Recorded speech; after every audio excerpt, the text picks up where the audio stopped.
Okay, we've got Sophie Walker here today. She's come along to try the new ping crossover. What's the idea behind this then, Sophie?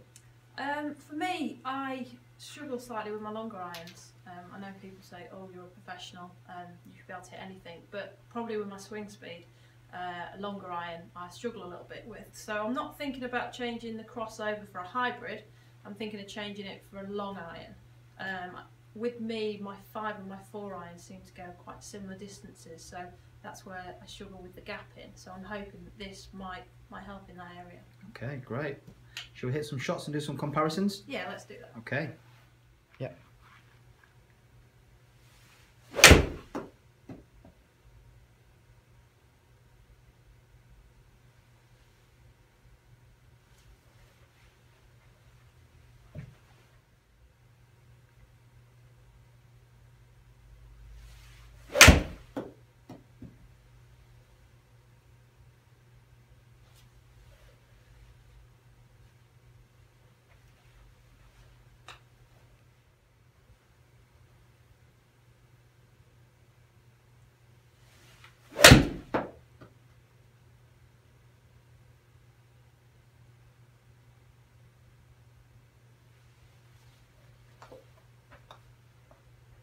Trouble is, these numbers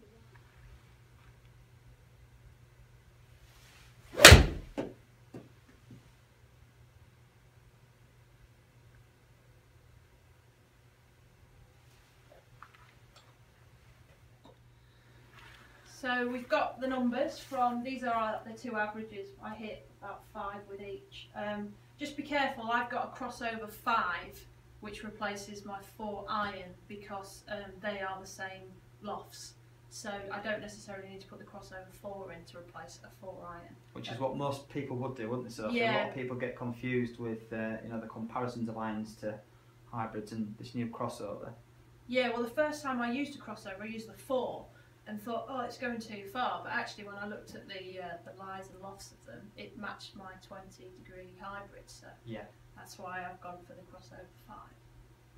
So, okay, so numbers wise, we see a slight difference in the swing speed. We can probably put that down to the fact that you've got a graphite shaft. Yeah, I put the same shafts in as what I have in my hybrids. Okay, so a slight difference there.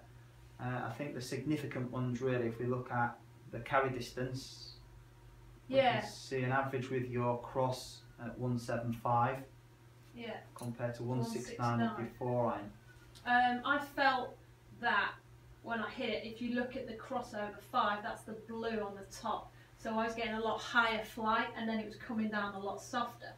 And actually the 175 is perfect for me to do my gapping, because as I was saying before, my 4 iron and my 5 iron was only probably 4 yards difference in carry, and sometimes they were going pretty much the same distances. So I'm liking the fact that my crossover has added that 6 yards, because 175 carry and I have a 185 carry with my 20 hybrid. So it's basically 165 5 iron, 175 for the crossover and 185 for the 20 hybrid. So that's got my gapping really good.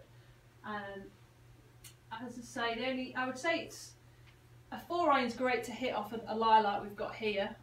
So if you were playing links golf, maybe opt for? Yeah, I think if I'm playing links golf, I might keep the 4 iron in for the lower, more chasier ball flight and tighter lies. Yeah. I think the crossover is going to be great for hitting out a rough, maybe wetter lies or parkland courses where you've got to fly it high and stop it quick. Yeah.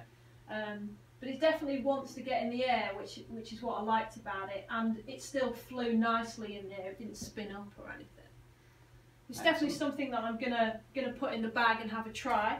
I mean, I've got to say, when you look down on it, it does take a little bit to get used to on the eye, because is it an iron? Is it a hybrid? You know, some people might not like that. I love looking down on the long iron. But I've got to say, I would much rather hit this crossover over water. You know, it's more of I back myself to hit this. Yeah. And there was a couple which I didn't feel like I got that well, and they still flew very good. Whereas if you're not quite striking a 4 iron, then I'm probably if I don't strike a 4 iron, I'm probably not getting it. Yeah, much over 160 carry. Yeah. I didn't want there to be a lot of difference, in all honesty, because this was a point in changing my crossover to my 4-iron. I just wanted a more consistent flight and maybe the odd couple of yards, which is exactly what's happened. So yeah, point proven. Well done, Pete. Excellent.